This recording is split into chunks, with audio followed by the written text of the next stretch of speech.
ಕಾಲಪಾಶಕರುಷದಲ್ಲಿ ಭೂಪಾಲನು ಇಂದ್ರಪ್ರಸ್ಥ ನಗರಿಯ ಬೀಳುಕೊಂಡನು ಬಂದು ಹೊಕ್ಕನು ಹಸ್ತಿನಾಪುರವ. ಕಾಲಪಾಶಕರುಷದಲ್ಲಿ ಭೂಪಾಲನು ಇಂದ್ರಪ್ರಸ್ಥ ನಗರಿಯ ಬೀಳುಕೊಂಡನು ಬಂದು ಹೊಕ್ಕನು ಹಸ್ತಿನಾಪುರವ. ಧೃತರಾಷ್ಟ್ರನ ಅಪ್ಪಣೆಯಂತೆ ಧರ್ಮರಾಜ ತಮ್ಮಂದಿರು, ಪತ್ನಿ, ಮಕ್ಕಳು, ಪರಿವಾರ, ಸೈನ್ಯ ಎಲ್ಲವನ್ನೂ ಕರೆದುಕೊಂಡು ಇಂದ್ರಪ್ರಸ್ಥ ಪಟ್ಟಣದಿಂದ ಹಸ್ತಿನಾವತಿಗೆ ಬಂದು ಧೃತರಾಷ್ಟ್ರ ಮಹಾರಾಜನ್ನ ಕಾಣ್ತಾನೆ ಅಂತ. ಇದು ಅವನಾಗಿ ಬರಲಿಲ್ಲ, ಕಾಲಪಾಶ ಅವನ್ನ ಎಳ್ಕೊಂಡು ಬಂತು ಅಂತ. ಅಂದ್ರೆ ಆ ಕಾಲಪಾಶಕ್ಕೆ ಕಟ್ಟು ಬಿದ್ದು ಇಚ್ಛೆ ಇಲ್ಲದೆ ಇದ್ರೂ ಕೂಡ ಬರ್ತಕ್ಕಂತಹ ಸಂಭವ ಉಂಟಾಯಿತು ಅಂತ.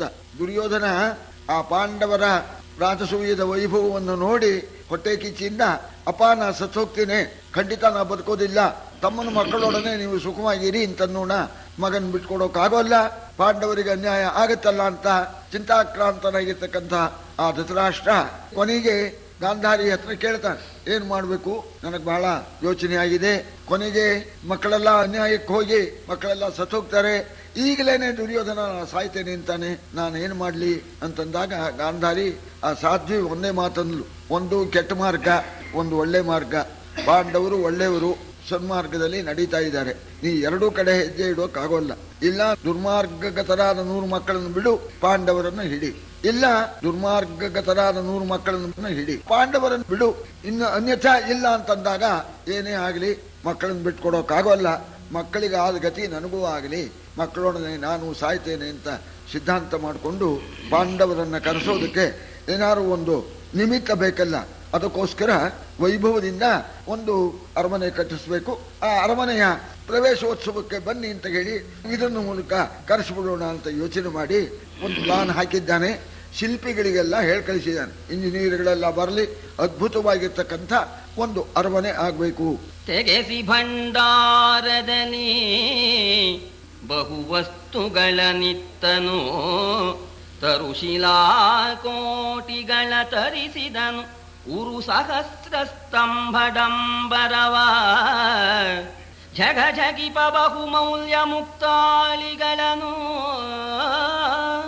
ಝಗ ಝಗಿಪ ಬಹುಮೌಲ್ಯ ಮುಕ್ತಾಳಿಗಳನ್ನು, ಉರುತರ ರಶ್ಮಿ ಲಗರಿ ಸ್ಥಗಿತ ದಿಗುಭಿತ್ತಿಗಳನ್ನು, ಅನುಪಮ ರತ್ನ ರಾಶಿಗಳ. ಭಂಡಾರದಿಂದ ಬೇಕಾದಷ್ಟು ಹಣವನ್ನ ಖರ್ಚು ಮಾಡಿಬಿಟ್ಟು ತರಿಸಿದ್ದಾನೆ. ವಜ್ರ, ವೈಡೂರ್ಯ ಮೊದಲಾಗಿರ್ತಕ್ಕಂಥದ್ದನ್ನ, ಒಳ್ಳೆ ದಿವ್ಯವಾಗಿರ್ತಕ್ಕಂಥ ಮರಗಳು ಎಲ್ಲ ತರಿಸಿದ್ದಾನಂತೆ. ಸಹಸ್ರ ಸ್ತಂಭದ 1000 ಕಂಬ ಇರ್ತಕ್ಕಂಥ ಒಂದು ದೊಡ್ಡ ಕೊಠಡಿ ಆಗ್ಬೇಕು, ಅಂತ ಅರಮನೆ ಆಗ್ಬೇಕು ಅಂತ ಹೇಳಿ ಸಹಸ್ರ ಕಂಬಗಳು, ಆ ಕಂಬಗಳೆಲ್ಲ ವಜ್ರ ವೈಡೂರ್ಯಗಳಿಂದ ಅಲಂಕೃತವಾಗಿರಬೇಕು. ಇಂತಹ ಅರಮನೆಯನ್ನ ಅದ್ಭುತವಾಗಿ ನಿರ್ಮಾಣ ಮಾಡಿಸಿದ್ದಾನೆ ಧೃತರಾಷ್ಟ್ರ. ಮಾಡಿ ತಗ್ಗದ ಸಭೆ ಸುಧರ್ಮೆಯ ನೇಡಿಸುವ ಚಲುವಿನಲಿ, ಮಾಡಿದ ಅಗ್ಗದ ಸಭೆ ಸುಧರ್ಮೆಯ ನೇಡಿಸುವ ಚಲುವಿನಲಿ, ಪುರದಲ್ಲಿ ರೂಢಿಸಿತು ಬಳಿಕಂಧ ನೃಪನು ಏಕಾಂತ ಭವನದಲ್ಲಿ ಕೂಡಿಕೊಂಡು, ಏಕಾಂತ ಭವನದಲ್ಲಿ ಕೂಡಿಕೊಂಡು ಕುಲಾಪಘಾತದ ಕೇಡಿಗರ,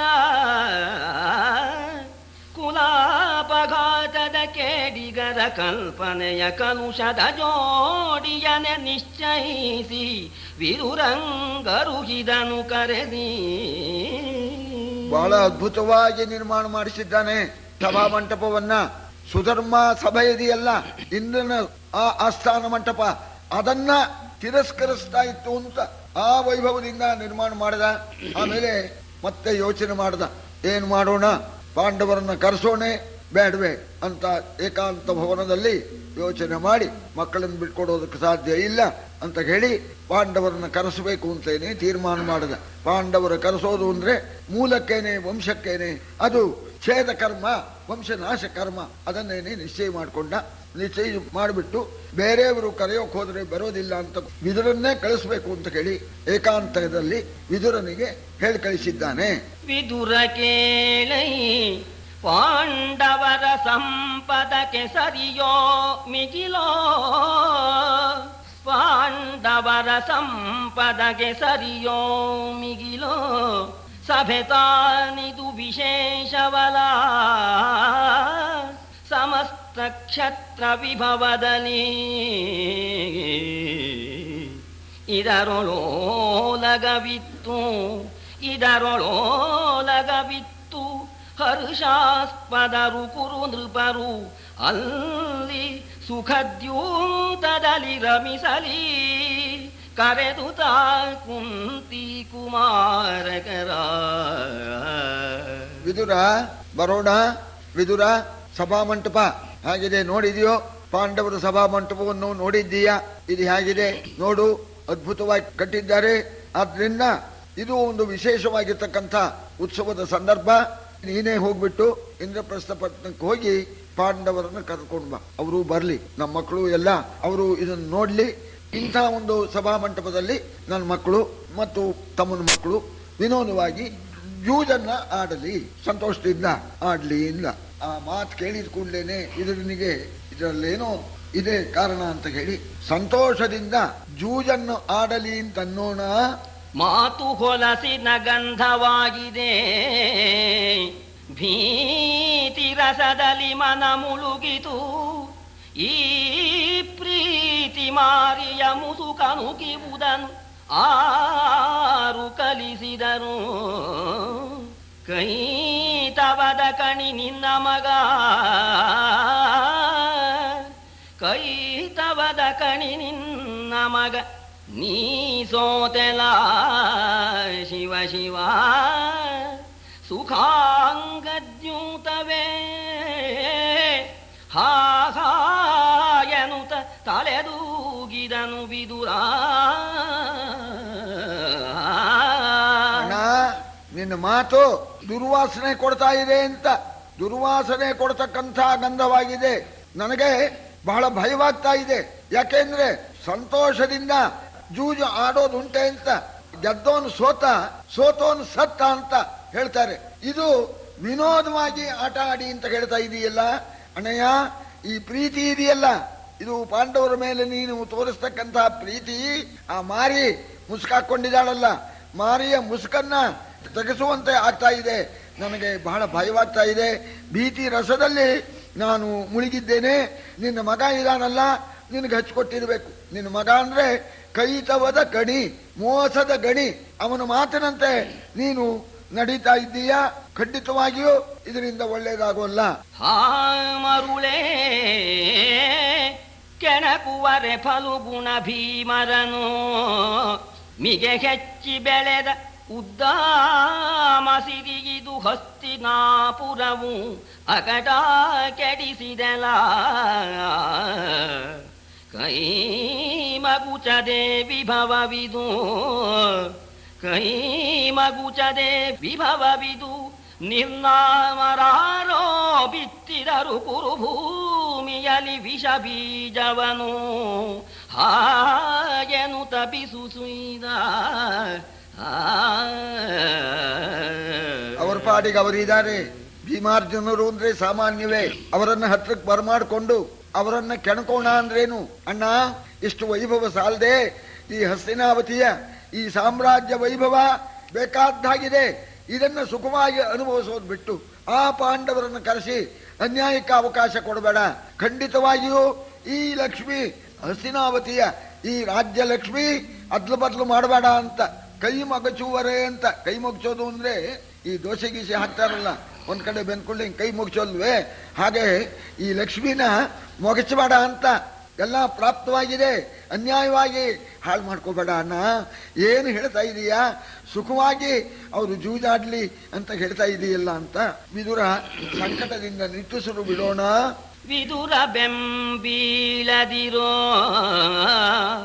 ಬಿಂಕದ ಕದನ ಬಲ್ಲೆನು, ಭೀಮ ಪಾರ್ಥರ ಮುದವ ಬಯಸುವೆ, ಮುನಿಯಲಾಪೆನೆ ಹೇಳು ತನಯರಿಗೆ. ಇದು ಮಹಾಸಭೆ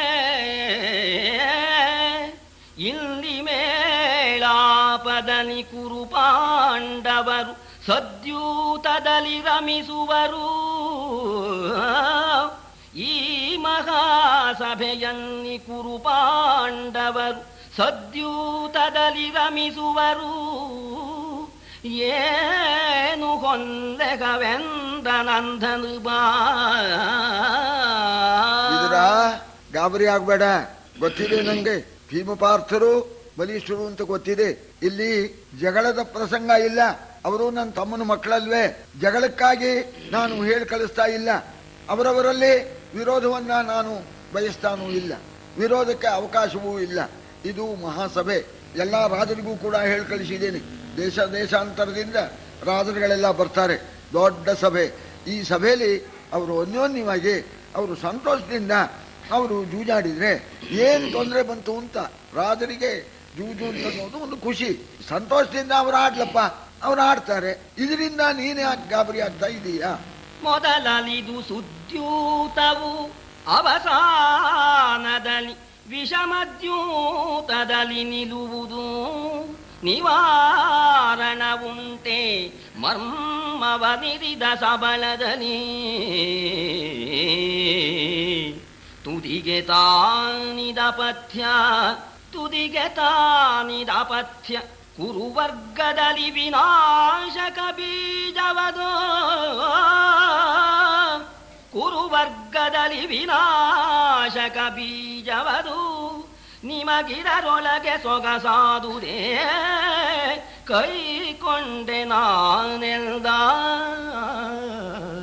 ಮೊದಲು ಜೂಜು ಹಾಗೇನೆ, ಪ್ರಾರಂಭದಲ್ಲಿ ಅದು ಸುದ್ಯೂತ, ಆಮೇಲೆ ಬರುತ್ತೆ ವಿಷಮದ್ಯೂತ, ಭಯಂಕರವಾಗತ್ತೆ ಅಂತ. ಸುರಗಿ ಇದೆಯಲ್ಲ, ಸುರಗಿ ಅಂದ್ರೆ ಖಡ್ಗ, ಆ ಖಡ್ಗನ ಮೆಲ್ಲಗೆ ತಿವಿಯಪ್ಪ. ಏನ್ ತಿವಿಯೋದು? ಸ್ವಲ್ಪ ಜೋರಾದ್ರೆ ಅದೇ ರೀತಿ ಜೂಜು ಎಂಬತಕ್ಕಂಥದ್ದು ಕತ್ತಿ ಸಹವಾಸ ಹಾಗಾನೆ. ಕತ್ತಿ ಮರ್ಮಸ್ಥಳಕ್ಕೆ ತಾಕಿದ್ರೆ ಪ್ರಾಣ ಹೋಗುತ್ತೆ. ಕತ್ತಿ ಸಹವಾಸವು ಒಂದೇ, ಈ ಜೂತದ ಸಹವಾಸವು ಒಂದೇ. ಇದರಿಂದ ಮಹಾ ಅನರ್ಥ ಉಂಟಾಗತ್ತೆ. ಈ ನಿಮ್ಮ ಕುಲದಲ್ಲಿ ಯಾರೋ ಹೆಸರಿಲ್ಲದೆ ಇರ್ತಕ್ಕಂಥವರು ನಿರ್ನಾಮರು ಯಾರೋ ವಿಷ ಬೀಜ ಬಿತ್ತಿದ್ದಾರೆ.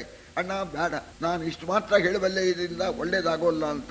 ಆದ್ರೂ ಕೂಡ ನೀನು ರಾಜ, ನೀನು ಹೇಳಿದ್ರೆ ನಿನ್ನ ಮಾತನ್ನು ನಾನು ಕೇಳಬೇಕು. ನೀನು ಕರ್ಕೊಂಡು ಬಾ ಅಂದ್ರೆ ನಾ ಕರ್ಕೊಂಡ್ ಬರ್ತೀನಿ, ಒಳ್ಳೇದಲ್ಲ. ಕರ್ಕೊಂಬರಲ್ಲ ಅಂತ ಅನ್ನೋಲ್ಲ. ಇದು ನೋಡಿ ಗ್ರಾಚಾರನ, ನೀನು ರಾಜ, ನನಗೆ ಅಣ್ಣ, ನೀನು ಹೇಳಿದಂತೆ ನಾ ಕೇಳಬೇಕು, ಒಳ್ಳೇದಾಗೋಲ್ಲ.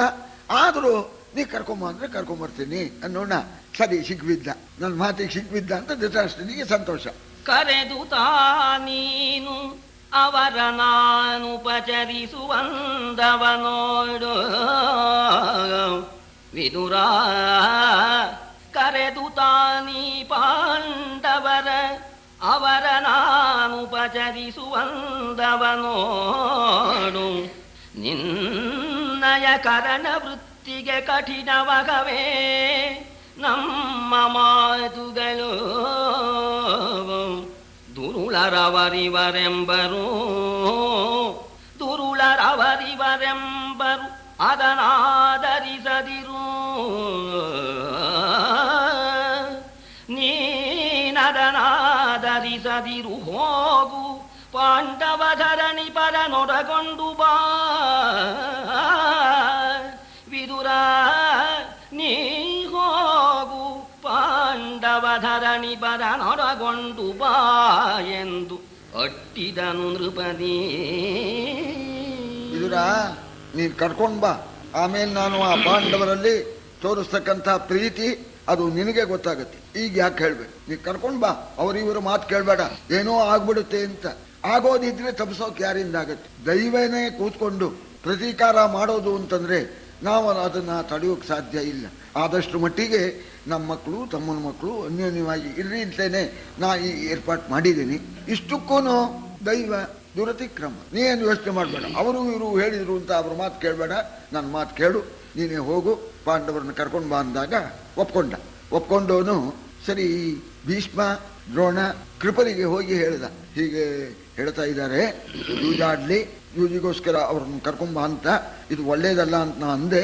ಆದರೂ ಧೃತರಾಷ್ಟ್ರ ಮಹಾರಾಜ ಕರ್ಕೊಂಡು ಬಂದೇ ತೀರ್ಬೇಕು ಅಂದ್ರು. ಈಗ ಏನ್ ಮಾಡ್ಲಿ ಅಂತ ಒಪ್ಕೊಂಬಂದಿಯಾನಲ್ಲಿ. ನೋಡಿ, ಇದೆಲ್ಲ ದೈವ, ಇದಕ್ಕೆ ದೈವ ಕಾರಣ ಅಂತ. ಅಲ್ಲಿ ನಾ ಹೋಗಲ್ಲ ಅನ್ಬೇಕಾಗಿತ್ತು. ಆಗ್ಲೇ ಅಣ್ಣ ನೀ ಹೋಗು, ನಾ ಹೋಗ್ತೀನಿ ಅಂತ.